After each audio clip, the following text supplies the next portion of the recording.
Hey everybody, it's Matt Shares, CEO of SBI. I'm here for a special show where we're going to get some great feedback here at the Revenue Growth Help Desk with somebody who is living in the day-to-day, not only of driving revenue, but also doing it in a dynamic environment. So joining me today on the show is Scott Peterson. Really thrilled and got to watch Scott's career over the last decade, and I know he can bring a great point of view. So Scott, great to see you, man. Hey Matt, thanks for having me on the show today. I really appreciate it. How are you? I'm great. I'm great. You outdressed me by a factor of 10, so I'm embarrassed. I normally pride myself in my pocket squares, but apparently I didn't see the memo, and you look great, man. So well done. Well, So Scott, I thank guess you very maybe much. before we jump into the show, why don't you maybe introduce yourself? Obviously, you have a huge role at Mitel, and maybe introduce for the audience the way they should think about Mitel and how they might be engaging with your products on a day-to-day basis in ways we maybe not even know about. Yeah, absolutely. Thank you for that, Matt. So Mitel has a 45+ year history in the telephony space. And what started as a company building PBXs and then emerged to software and handsets has now become really a cloud, digital company. And so we have cloud offerings, in the collaboration space and core communication, and we're really trying to enable our business customers to communicate more effectively with their supply chains, as well as with their customers or in the marketplace that they serve. So Mitel is a B2B communication company, long-standing history in the space, telephony expertise, and now all about moving our customers and our partners to the cloud at the pace that is right for them and for their industries. For me personally, I've spent 20+ years in this space, primarily driving, revenue generating teams. I'm thrilled to do it. My favorite activity every day is meeting with customers and with partners out in the marketplace. And in terms of me personally, I'm a proud dad of 4 kids, and if I can leave one mark on this earth, it'll be, do more with joy, optimism, and gratitude. And so if we operate that way every day on behalf of our customers, we're going to win. Fantastic.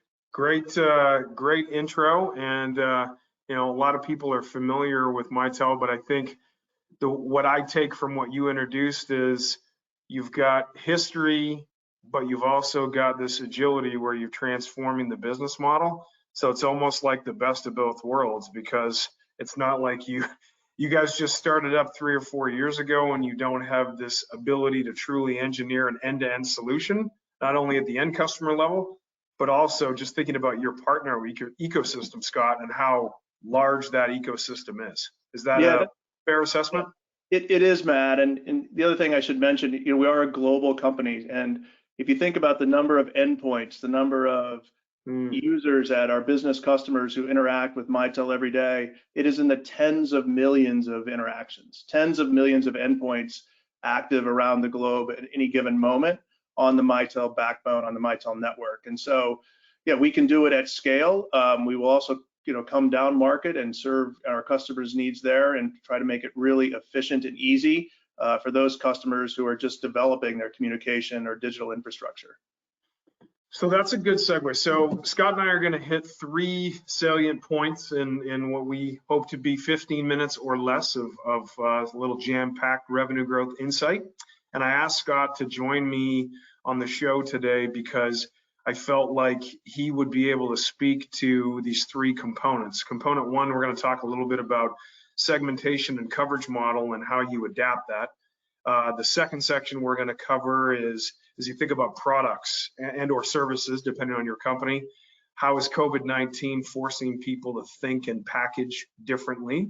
And then lastly, we're going to talk a little bit about sales management in the day-to-day, both direct and the partner ecosystem. So Scott is more than qualified. So for the audience, that's what we're going to hit. So Scott, with that being said, most people, we're in mid-April, most people go through a pretty focused coverage and segmentation process to start a year. And, if you and I were chatting 90 days ago, we probably wouldn't have anticipated this. So what's happened is required this revision. Speak a little bit about a couple of the actions maybe you've taken relative to, what I would call dynamic segmentation and how you're thinking about covering the market. Yeah, Matt, that's a great characterization. It has been a dynamic process for us, but we tried to do two things. We tried to still focus on fundamental segmentation excellence. So think about who our brand is, what customers are we serving, in what geographies, where do we have a fit, where do we think we have a right to win, and let's be disciplined about those markets that we're going to serve and we're going to take share in. If we start from that fundamental basis and then design our plan and our go-to-market approach around that, we of course still have to be nimble to market conditions. Now, typically before COVID-19, we thought we knew extreme market conditions. This is a whole new, right? This is a whole new world for us to operate in. We're all sitting in our living rooms today. But that being said, because we started from a foundation of segment discipline and being very rigorous about who we have served and who we want to serve going forward, we were able to pivot on the fly, including the last couple of weeks as the COVID pandemic, started to impact more and more of the business world. An example there is we were able to pull resources back from our hospitality focus. We knew that industry is going to go through some tough times. We want to be there to support them. And we were able to pivot more resources toward healthcare, education, other industries that have an immediate need for software solutions in this, during the pandemic. So it was great to be able to do it and react dynamically, but you could only do it with confidence if we had data and underlying structure, that supported us. So for those that are watching on the screen, so Scott and I have up the COVID-19 framework that many of you that watch and listen to our show have been using as sort of a cheat sheet. So if you're following along, if you look under column 6 and go-to-market execution plan, and there's a header there around revising the go-to-market strategy, what Scott just did is he articulated really points 1 and 2, and really the third point around this concept of dynamic alignment. And you saw him do it on an end market basis. So then Scott, maybe thinking about that mix and coverage, I would imagine you're also thinking about different products and different maybe product packaging that you're engaging with the partner ecosystem and the direct team on what they go out with. So maybe talk a little bit about how that's been reimagined over the past 30 days. Yeah, thank you for that, Matt.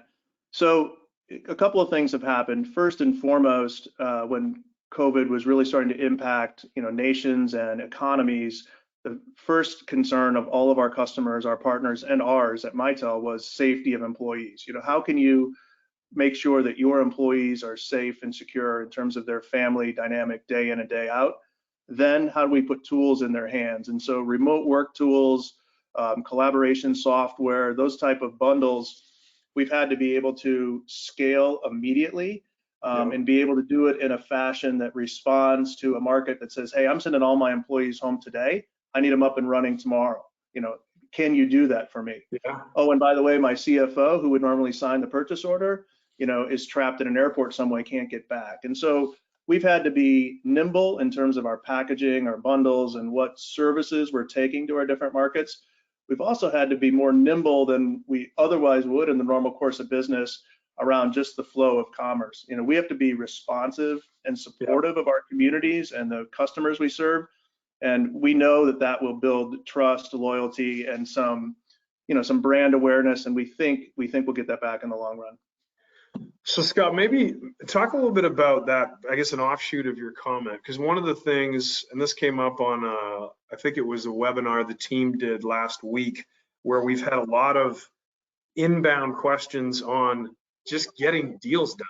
You said it very eloquently in terms of how you talked about, thinking through commerce. But maybe as somebody who's seen this from your experience, both I think about your Verizon experience, your GLG experience. Now, Mitel, you've got good breadth of being in disruptive places, watching new business models.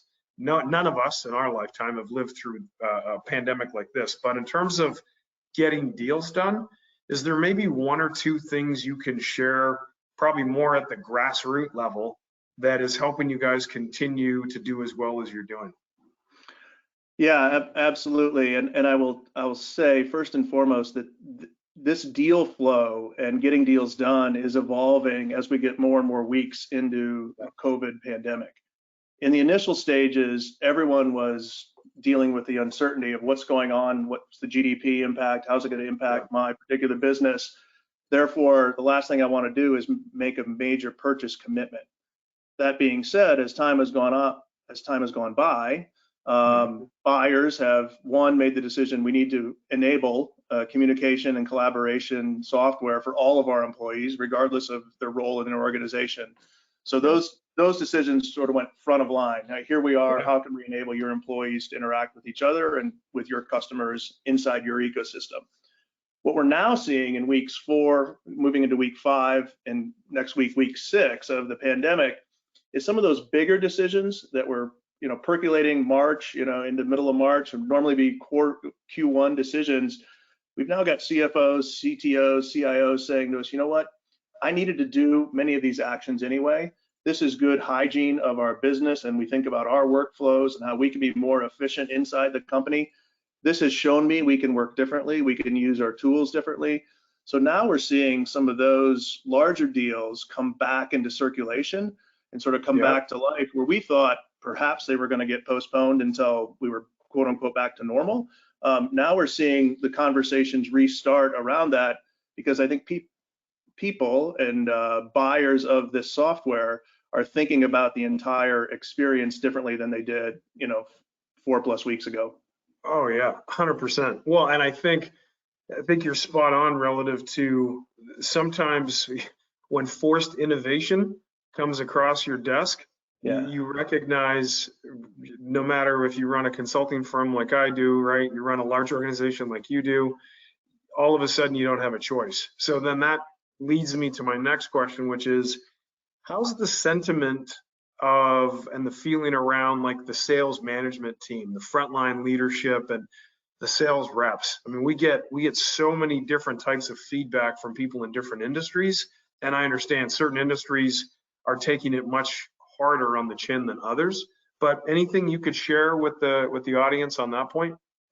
Yeah, absolutely. I think what we've found to be successful over the last few weeks is, first and foremost, just recognize that this is a human condition, and the dynamics of what's happening to everybody, both in terms of the logistics, like, hey, there's a kid or there's a dog in the background, that's just life. And I know you're trying to close the biggest deal you've ever had, but the person on the other end of the line is dealing with the same issues. And so let's just all agree that we're in this together and give each other some grace and some flexibility around that. I think the next thing we've done is we've tried to remind people, and this is a little bit existential, but if you think about those hierarchy of needs studies we did when we were younger, that let's focus on what we can control, and in some ways, with so much uncertainty flying around all of our reps and our local sales management teams, as well as the other functions of the business, the one thing we can control every day is showing up, continuing to serve our customers, continuing to talk to them about how we could help them improve their ROI, whatever yield they're trying to get, out of the ecosystem using the Mitel solutions.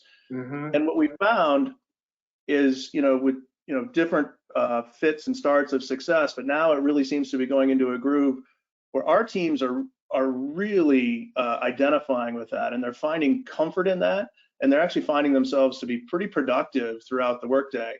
That being said, I don't think any of us want to continue to work with teenagers and spouses and everyone else, in the midst of our offices, and we know they don't want us in their offices either. We all get that.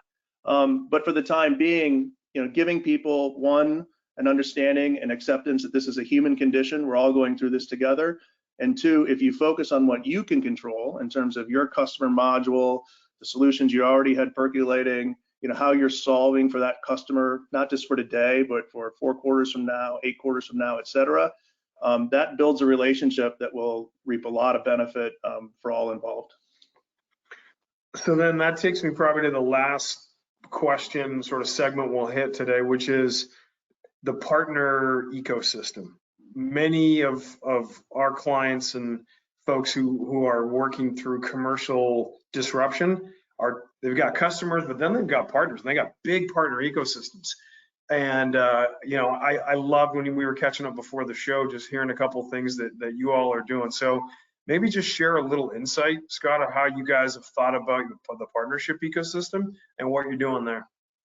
Yeah, absolutely. And we are entirely a channel organization. We're an indirect, go-to-market organization. So that ecosystem is the lifeblood of our business. I talk to, dozens of partners every day because it is so critical to our business. And it's really interesting. The partners of size and magnitude are starting to have conversations about accounts receivable and how can we as an industry, as an ecosystem, think about a shared balance sheet and shared responsibility, particularly where we've got shared customers and in industries that have been particularly hard hit by COVID, hospitality being one of them. Hey, how do we think about managing our debt differently? How do we think about extending business terms in a way that we haven't before? And can we share some of that responsibility with those industries? Others, we have some partners who are very small businesses in their local community, are almost single-threaded with one or two prominent customers, and the cash concern for them is really significant right now. So looking for bundles and opportunities to have different structures around payments, et cetera, et cetera. That's a different subset of our partner ecosystem. And then finally, all of us that operate in this system every day, we think about, there's a set of knowns and a set of unknowns, and we're always doing a risk-reward analysis. This is such a great unknown. We've seemed to have aligned and agreed that the one thing we can continue to do is share success. Here's what's working and here's what's not. And so we're not even going through the formality of typical advisory council meetings. I find myself talking to more and more touch points throughout the ecosystem through all hours of the day and night than I would in a normal course of business. And you know what? That's better business. I am more aware of what's happening in our partners, every hour of the day than I would be in the typical course and scope of this responsibility. So I'm thrilled with it, and forming some pretty interesting new relationships.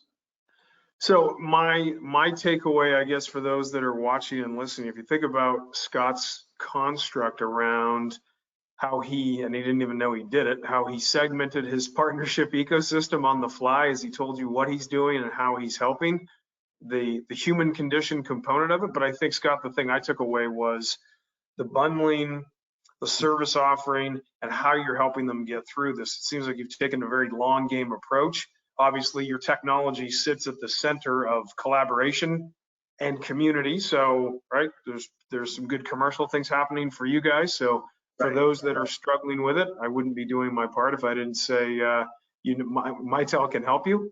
But I love the way you're managing both direct employees and your ecosystem through it. So I appreciate you sharing that with us today and coming on the show. Matt, thanks for the time. I really appreciate it. And I wish the best for your family. Stay safe. Yeah, thanks. All right, everybody, there you have it. Some great insights from the field on how you can think about segmentation and coverage, how you think about products, bundling, the mental state of your team, and most importantly, how you're taking care of your partner ecosystem. Until next time, talk to you soon.